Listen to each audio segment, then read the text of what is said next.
करने वाला आज भी दूषिता अपने बुरे कर्मों से पतन की ओर जा रहा है। या जिंदगी भर बुरे करके मरने के बाद भूत बन दो। यदि भूत ही मेरी कथा का पाठ कर लिया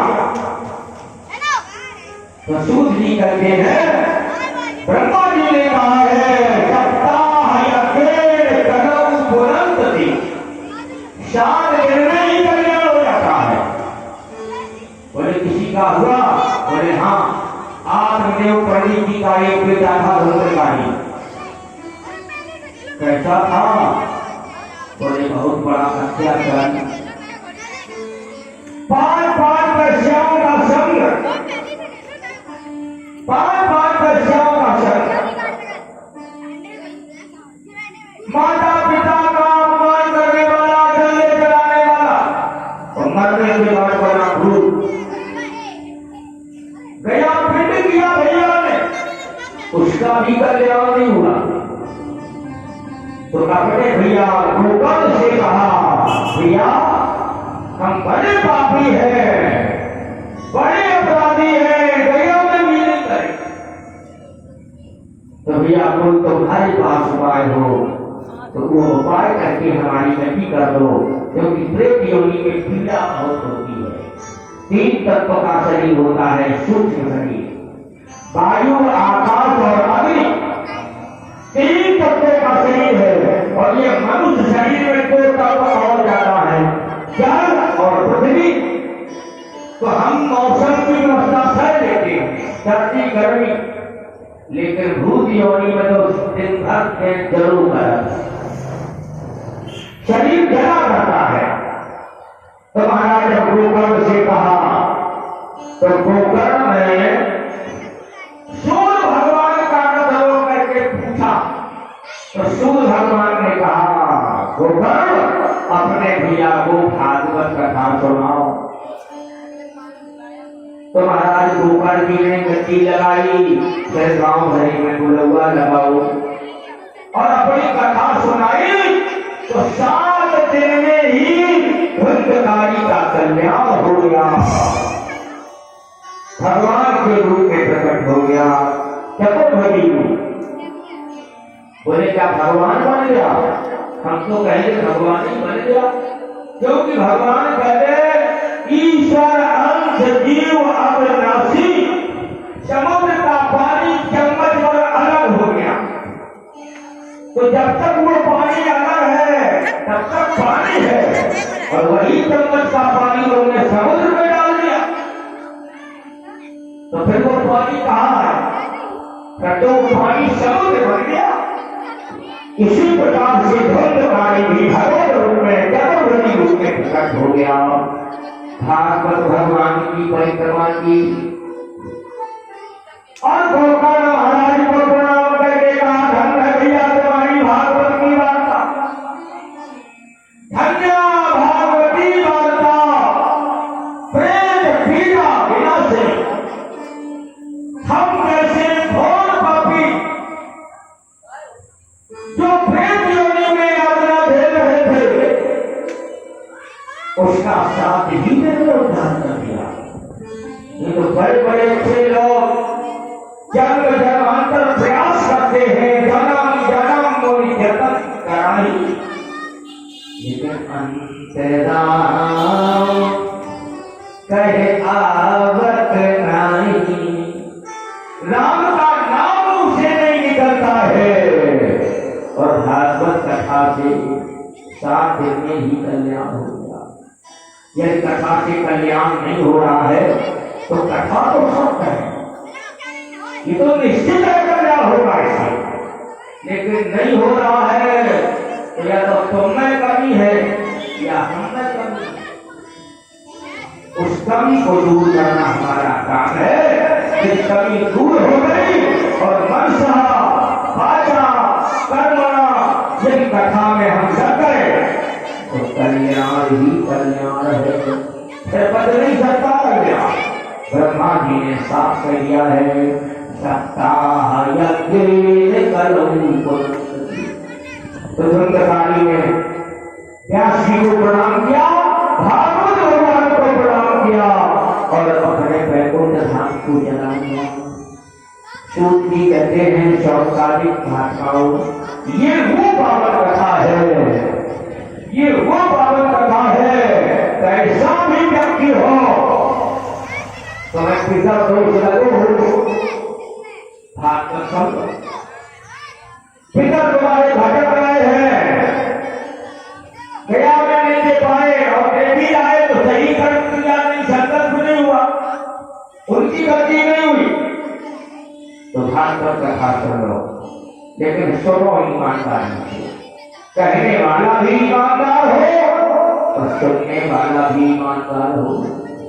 क्योंकि मानस में बाबा गोस्वामी जी ने दर्शाया है कि श्रोता भक्ता ज्ञान निधि और कथा राम के धूप। श्रोता भी अब ईमानदार हो, समझदार हो और भक्ता भी ईमानदार हो, समझदार हो और फिर पूर्ण कथा का वाचन हो। क्योंकि ये जो पूर्ण कथा है, क्योंकि भागवत कथा हल्की कथा लिखा तो यहां तक है, विद्यावताम भागवते परीक्षा। श्रीमद् भागवत कथा में विद्वानों की परीक्षा होती है, लेकिन अब तो मामला जो है कि जय ढोला जय ढोला जय ढोला और भागवत भागते चले चले गाना सीखो, भागवत चलो तो समाज सबके करो। अब उस कथा के साथ निर्णय कल्याण हो जाए तो वह संभव क्यों? कथाकार ने लिख दिया कि कतो चारम कतो गता। जब इस प्रकार की पाखंडपूर्ण कथा का उदय हुआ तो उसका सार चला गया। जबकि ये कथा कलयुग के लिए ही है, कलयुग में ही सुखदेव ने सुनी, कलयुग में ही सौनकादिक महात्माओं ने सूर्य जी से सुनी। पहले सुखदेव ने, फिर सौनकादिक महात्माओं ने। तो कलयुग में जो लोग कर्म से चित्त हो गए हैं उनके कल्याण का मार्ग है, तो कलयुग में नाम जरूर करें।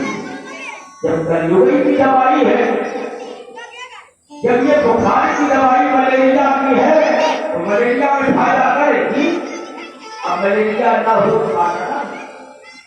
तो बोले इसलिए कथा का मनसा वाचा श्रवण करो, ये प्रेत पीड़ा से भी दूर करने वाली कथा है। अब श्रोता वक्ता की गुणों का भी कुछ वर्णन किया है। श्रोता का क्या कर्तव्य परीक्षित का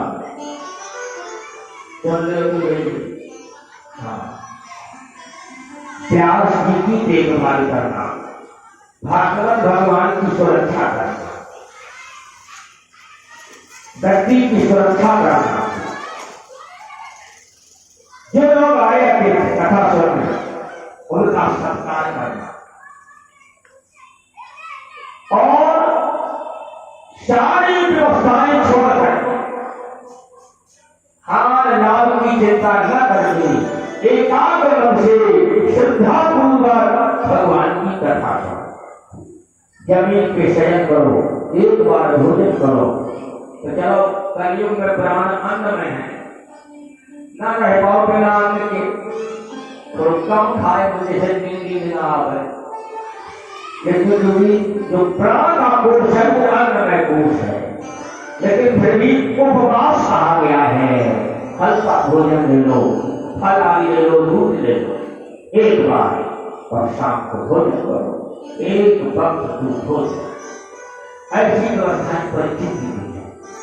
और कथावाचक कैसा हो? बोले दृष्टांत कुशला, दृष्टांत देने में कुशल हो, ईमानदारी से कथा कहेगा। ब्राह्मण कैसा ब्राह्मण? सपत्नी को ब्राह्मण, बाबा बैरागी नहीं, पत्नी वाला ब्राह्मण हो, माने व्यस्त व्यवस्था से जीवन जीने वाला। क्योंकि तुम्हारा जो धन मिलेगा उसे वो घर गृहस्थी में सत्योग में लगाएगा। ऐसे ब्राह्मण से कथा सुनो, पत्नी वाला ब्राह्मण हो, दृष्टांत कुशल हो और ईमानदारी से कथा कहने की चेष्टा करने वाला, भगवान में श्रद्धा रखने वाला, बिजनेस ना बनाए हुए, क्योंकि जब बिजनेस बनाएगा तो उसे रूप जरूर बनाना, तो हल्का वो कथा का हो जाता। ऐसी कथा, ऐसे व्यास की कथा श्रवण करनी चाहिए। गुरु भगवान भगवान की। तो देखो अब समय में तो जो बनता है, तो हम विकास जी से आग्रह करते हैं कि आप आए और अपनी गति की व्यवस्था संभालते हुए आगे की कथा अपने हाथों को श्रवण कराएं। विकास के सभी महाराज जी जहाँ भी तुम्हारे हो वो आ जाए।